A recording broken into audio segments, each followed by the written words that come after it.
Okay, so let's talk hybrid DeFi again. A quick reminder, what is a hybrid? As covered last time, a hybrid is a blend of token and NFT all rolled into one. Think of it like a hybrid car where you have both petrol or diesel as well as battery powered, where both come together to maximize the output. That's what a hybrid is, and that's what we're going to be talking about again today. So the key benefit of being hybrid is the ability to draw in liquidity from both sides. So consider it a dual portal where liquidity from the tokens comes into one side and liquidity from the NFTs comes into the other side. A bit of hybrid magic in the middle is that each side chases the other's price. So the token price will drive the floor price of the NFT, and as the NFTs move up, the NFT raises the token price to keep up. So you can have an NFT backed by 80,000 tokens or 800,000 tokens, and the market price of those tokens will reflect the floor price of the NFT. Both go hand in hand, both rise together, offering dual liquidity to the owner. Whoever owns the NFT owns the underlying tokens. So again, coming back to the car model, you can see here MPC. Now MPC is a meme coin. However, what they've done is they've outpriced themselves on the NFT side. And the problem there is really because they're on the F network and the transaction fees are just too expensive to benefit of the hybrid side.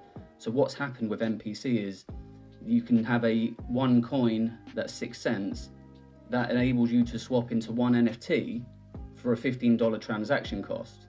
Now that means you're already at a 250 markup or a 99% loss to break even by going to the NFT side. So the incentive for MPC owners to go to an NFT is just not there. This technically makes MPC just a meme coin, as there's zero incentive to the NFT sides. DeGods did the opposite.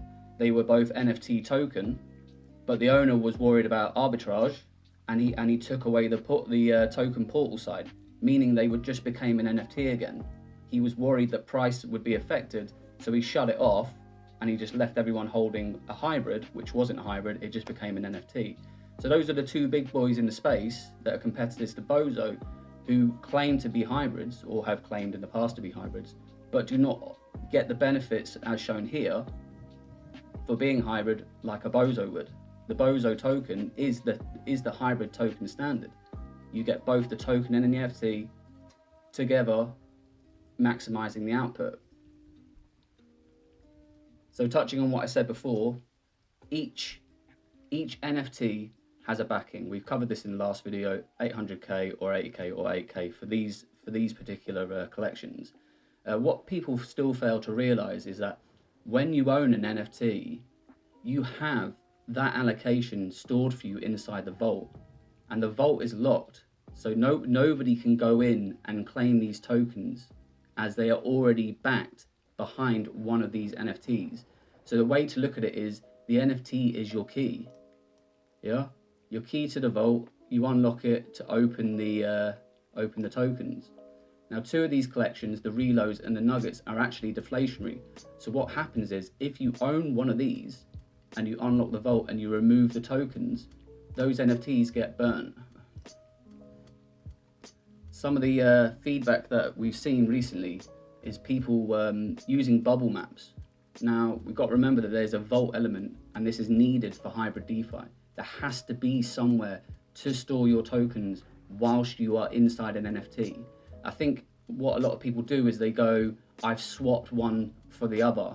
But what you fail to realize is you're actually wrapping your tokens with an NFT. Your NFT is backed by the tokens. You have the reservation. So the wallets that people are seeing on bubble maps are actually for those top collections there, the nuggets, the reloads, and the bricks.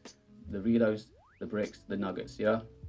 So when people see this and they're put off by it, they need time to understand that hybrid DeFi is different to what we've ever known. This is the hybrid token standard. You have to have vaults, i.e. wallets, that can hold the tokens for the people who are in the NFTs so that they can come and go swap between as they feel. Always there, liquidity on hand. These people just need to take a little bit of time to learn about hybrid DeFi, and all of this will seem a lot more clearer, and then they'll understand why this is very sexy and very attractive for buyers. So moving on, what opportunities are there now? So a lot of people miss the opportunity to mint these outright, but that doesn't mean that there's no further opportunity. We actually have a fusion mint coming up very soon, and the fusion mint it's going to be the first of its kind, where we're going to bind, fuse, weld, however you want to look at it, multiple NFTs to create a new collection that's one of 200. So in here, I've carved out the cheapest opportunity. Now this was done yesterday, so there has actually been some price changes because people are starting to recognize that there is demand here. So if you were to take the cheapest nugget, the cheapest hybridio, the cheapest PhD, cheapest license, and the cheapest PhD today, it would cost you 23 SOL. It will allow you, if you were to go and get these today, to bind some point in the next few months those items together to create a 1 of 200. So if you believe a 1 of 200 is worth more than 23 SOL, I believe it's going to be up in the hundreds to 200, probably competitors to the bricks, to be honest. So instantly you can see that there is a 10x for doing that. The opportunities are there, you just have to look. Every day I track the premiums, I see where there's difference, and these are the markups on the NFTs versus the tokens. So the token is the insurance against these, but by having the NFT, you can command the premiums online. People are starting to see the opportunities here, and like I said, these were 5.69 yesterday, they're now 6.79 today. So the people who own these realize what's coming. People are going to want these to create this, and now we're starting to see the prices go up. Hybridio is still relatively cheap. This nugget very cheap in comparison, given that there's some on there for 9,000, 10,000 Solana due to the rarities. Opportunities are there, you've just got to look. So let's review what we know about Bozo again. Bozo is the hybrid model. Over 6,000 holders. There's 6,000 holders that are unique as well, because there was never VCs, never pre-salers, never insiders, never influencers, and never airdroppers to dump on these people. And 6,000 people are comfortable holding this, knowing where it's going. There's 7 collections, there's 7 vaults. We now know that those vaults hold the locked tokens, which is over 50% of the supply. I think it's like 53. And the largest individual wallet on the bubble map is 1.53. It's a safe bet. It's got good R2R, and there's so many opportunities, and the guys at Bozo keep churning out new ideas, new tech, and they are leading.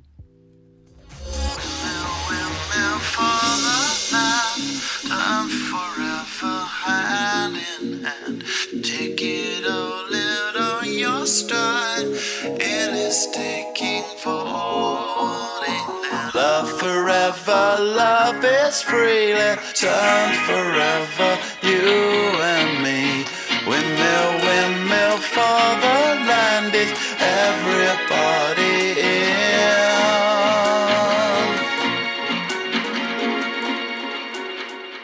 Laughing gas, these hazmat, fast